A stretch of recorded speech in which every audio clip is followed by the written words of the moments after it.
I realize I'm late to the party on this video. This morning I woke up to a text from a friend named Pam, a driver in my market, telling me that unfortunately cash on delivery has arrived in my market. Much to my dismay, when I opened my DoorDash app, this is what I was greeted with. What's going on, everybody? My name is Zach. I hope you are doing well. Do me a favor and press that like button for me. And if this is your first time to my channel, consider pressing that red subscribe button. If you are kind enough to subscribe, let me know in the comment section below. Tell me your name and the market you drive in, and I'll be sure to thank you at the end of my next ride-along video. Cash on delivery. Now, I want to stress before we get into this, cash on delivery is something that you can opt out of. This video isn't so much about the feature, it's about the intent. I've said it in previous videos, but I am going to say it again. DoorDash does not make changes to help drivers. DoorDash makes changes to help DoorDash. So my first question to you guys, do you see any benefit to the driver with cash on delivery? I don't.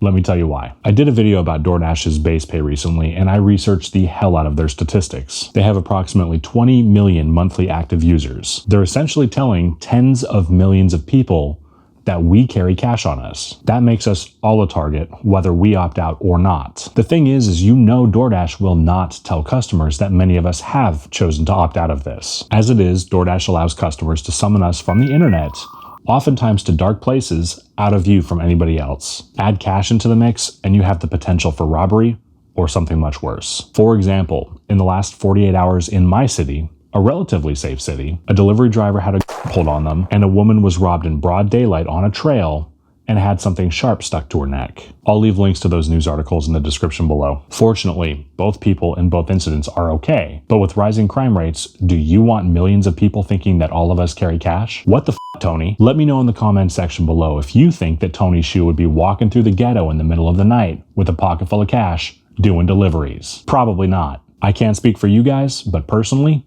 I wouldn't ask somebody to do something that I wouldn't do myself. Now here's how they're making this work. DoorDash deducts the order amount out of your earnings, and you get to keep the cash. DoorDash makes no mention of the potential of the driver getting shorted, passed counterfeit money, or robbed. Not to mention, we have to carry enough money to make change for who knows how much. This could result in us carrying quite a bit of cash. Let me know in the comment section below. If we did get robbed, do you think that DoorDash would reimburse us? Anyone can use a burner phone and a fake name to order food. Unless you're ordering alcohol, DoorDash does not require an ID. That's why we get orders from people named D's.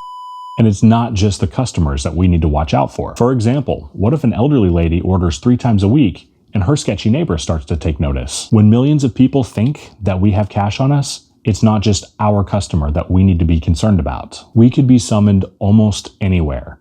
I've even gotten orders for addresses that don't exist. They want us to pull up with decent cars, a smartphone in our hand, and cash in our pockets. So we stand to lose much more than just money. This is the same reason that I don't like using ATMs.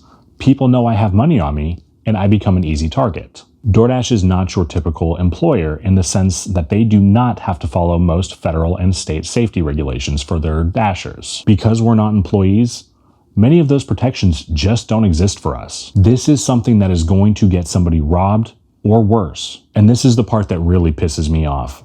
DoorDash continuously proves that their profits are far more important than our lives. The one positive thing I see here is as of now, they do give us the ability to opt out. Although I don't think it's out of the realm of possibility that DoorDash could potentially ignore that opt out in the future and start sending us those orders anyway. Another concern of mine, new dashers could potentially feel like this is something that they have to do to be an asset to the company. Hell, I wouldn't be surprised if many of them were uncomfortable with it, but did it anyway. I want to wrap up this video by reminding you of 2 things. Number 1, you are not an employee. Follow your gut, not an app. If something doesn't feel right to you, it probably isn't right. The second thing I want to stress to you, do not become a statistic. You do not want to end up on the news. Let me know in the comment section below if you plan on doing cash on delivery orders. Thank you so much for making it to the end of the video. If you haven't done so yet, go ahead and hit that big red subscribe button. And if you haven't pressed that like button yet, it would help me out a lot if you did that as well. If you are kind enough to subscribe to my channel, let me know in the comment section below. Tell me your name and the market you drive in, and I'll be sure to thank you at the end of my next ride-along video. My name is Zach. Take care.